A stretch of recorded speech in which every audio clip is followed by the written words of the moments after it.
Assalamualaikum warahmatullahi wabarakatuh. Selamat pagi anak-anak hebat. Semoga selalu dilindungi dan diberkahi Allah. Kita berdoa dulu yuk sebelum pelajaran hari ini kita mulai. Bismillahirrahmanirrahim. Rabbi zidni ilman warzuqni fahman. Ya Allah, berilah hamba ilmu dan pemahaman yang baik. Amin. Anak-anak, hari ini kita akan belajar tentang sumber daya alam dan pemanfaatannya dalam kegiatan ekonomi. Tahukah kalian apa itu sumber daya alam? Sumber daya alam adalah semua kekayaan yang berasal dari alam dan dimanfaatkan untuk memenuhi kebutuhan hidup sehari-hari. Berdasarkan sifatnya, sumber daya alam dibagi menjadi dua. Yang pertama, sumber daya alam yang dapat diperbaharui. Yang kedua, sumber daya alam yang tidak dapat diperbaharui. Kedua jenis sumber daya alam ini memiliki ciri masing-masing. Sumber daya alam yang dapat diperbaharui memiliki ciri. Sumber daya alam ini tidak dapat habis meskipun digunakan terus-menerus. Yang kedua, jumlahnya berlimpah. Dan sumber daya alam ini dapat diperbaharui atau memperbaharui dirinya sendiri dengan berbagai cara.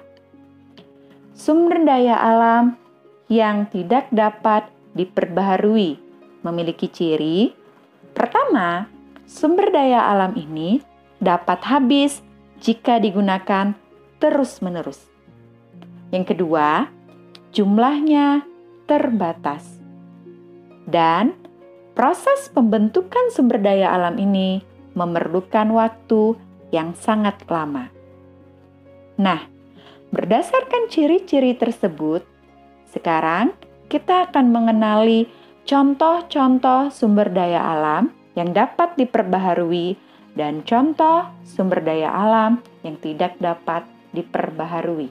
Sumber daya alam yang dapat diperbaharui, misalnya tumbuhan, hewan, sinar matahari, angin, air, dan tanah. Sumber daya alam yang tidak dapat diperbaharui, misalnya minyak bumi, batu bara, gas alam, besi, emas, dan berbagai barang tambang lainnya. Agar kedua jenis sumber daya alam tersebut tetap tersedia, kita harus menggunakannya secara hemat dan bijak. Pemanfaatan sumber daya alam dalam kegiatan ekonomi. Untuk memenuhi kebutuhan hidup, manusia perlu melakukan kegiatan ekonomi.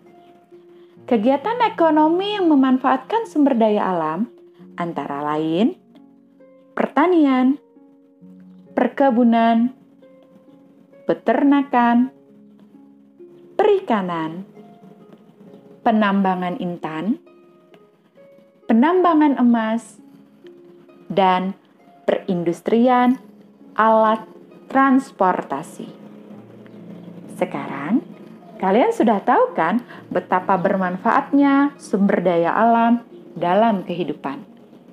Oleh karena itu, mari secara bijak dalam memanfaatkannya agar tetap lestari.